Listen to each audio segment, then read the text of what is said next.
Assalamualaikum warahmatullahi wabarakatuh. Perkenalkan, nama lengkap saya Hilaria Dodo.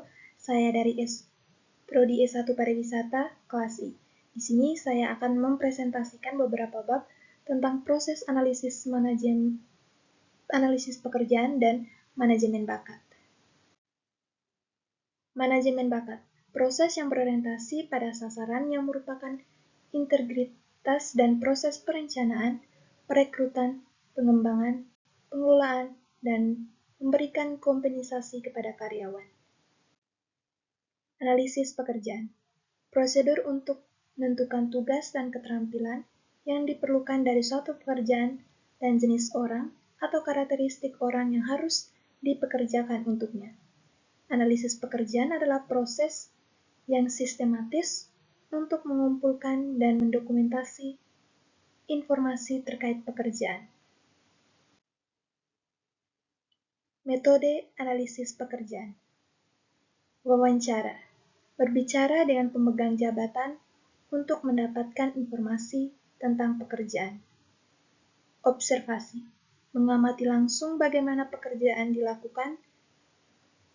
Kuesioner. Memberikan kuesioner kepada pemegang jabatan untuk diisi. Analisis jabatan. Menganalisis tugas-tugas yang dilakukan dalam suatu pekerjaan. Identifikasi dan pentingnya manajemen bakat.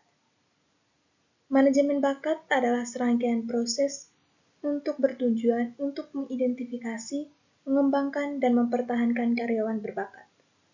Tujuan adalah untuk memastikan bahwa perusahaan memiliki talenta yang diperlukan untuk mencapai tujuan strategisnya. Secara sederhana, manajemen bakat adalah mengelola tentang aset paling berharga dalam suatu organisasi. 1. Identifikasi. Menemukan karyawan yang memiliki potensi dan keterampilan yang dibutuhkan. 2. Pengembangan. Memberikan pelatihan, monitoring, dan kesempatan pengembangan lainnya untuk meningkatkan kemampuan karyawan. 3. Pertahankan. Membuat karyawan tetap termotivasi dan berkomitmen pada perusahaan. Menulis deskripsi pekerjaan. Setidaknya mencakup beberapa hal antara lain, identifikasi pekerjaan, rangkuman, pekerjaan, tanggung jawab dan tugas, otoritas pemegang jabatan, standar kinerja, kondisi kerja, spesifikasi pekerjaan. Menulis spesifikasi pekerjaan.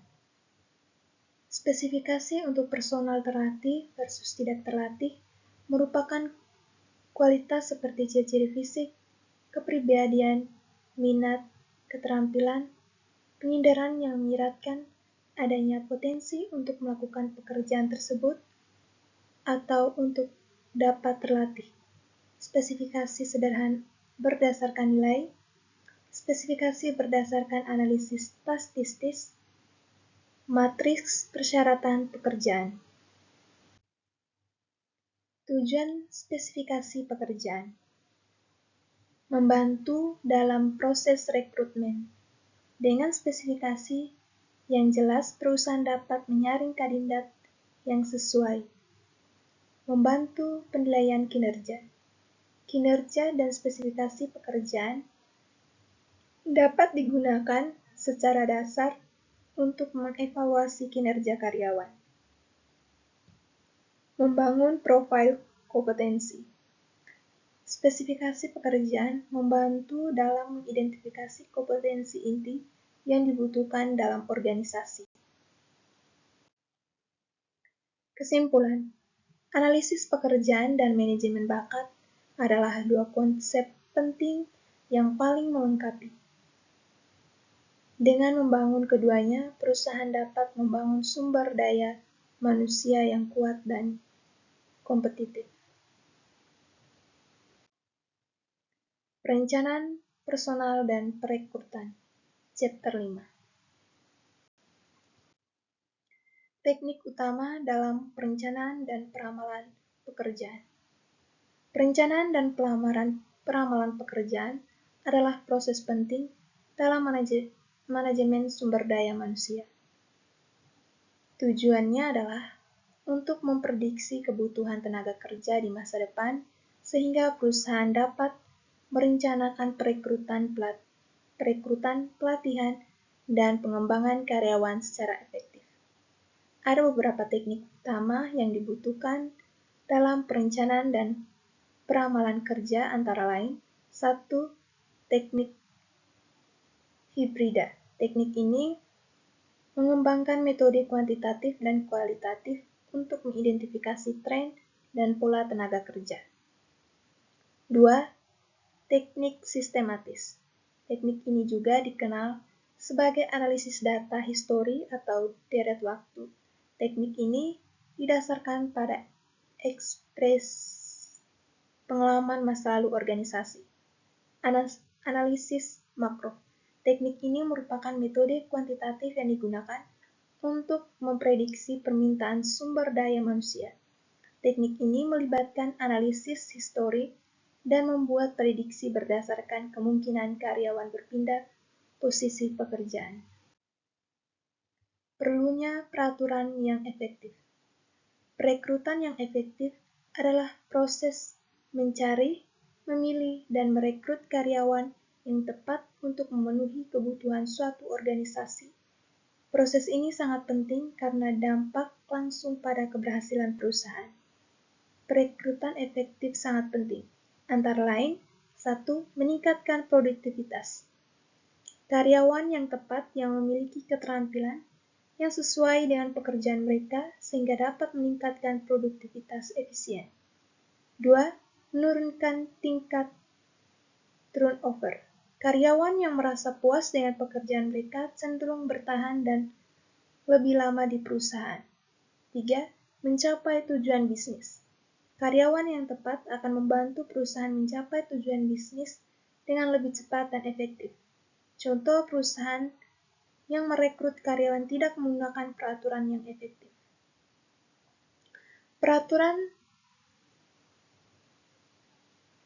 Perusahaan subtur teknologi membutuhkan seorang pengembang perangkat lunak yang memiliki keahlian dalam bahasa program tertentu dan pengalaman dalam mengembangkan aplikasi mobile. Jika perusahaan merekrut seseorang yang tidak memiliki keahlian yang diperlukan proyek pengembangan aplikasi akan terhambat dan dapat menyebabkan kegagalan bisnis. Sumber kandidat internal. Sumber utama kandidat internal adalah sumber daya manusia yang sudah ada dalam sebuah perusahaan. Ini berarti perusahaan tidak perlu mencari kandidat dari luar, melainkan melihat ke dalam tim yang sudah ada. 1. Mengenal kekuatan dan kelemahan seorang kandidat. 2. Berkomitmen. 3. Moral lebih meningkat jika dipromosikan. 4. Lebih sedikit orientasi dan pelatihan. Pengumuman pekerjaan. Mempekerjakan kembali. Sumber kandidat dari luar. Perekrutan formal dan pasar pekerja tersembunyi. Merekrut via internet. Media sosial, agensi pekerja, Departemen Tenaga Kerja, dan agensi swasta. Pekerja temporer atau paruh waktu. Perekrut eksekutif, perekrutan perguruan tinggi. Merekrut angkatan kerja yang lebih beragam. Merekrut wanita, merekrut orang tua tunggal, pekerja berusia lanjut, pekerja dengan disabilitas. Pedoman praktis untuk mendapatkan aplikasi. Mendapatkan informasi aplikasi yang akurat dan relevan akan lebih penting dalam berbagai konteks, mulai dari pengembangan aplikasi, evaluasi kinerja, hingga pengembalian keputusan. Sekian dan terima kasih. Mohon maaf bila ada kesalahan kata.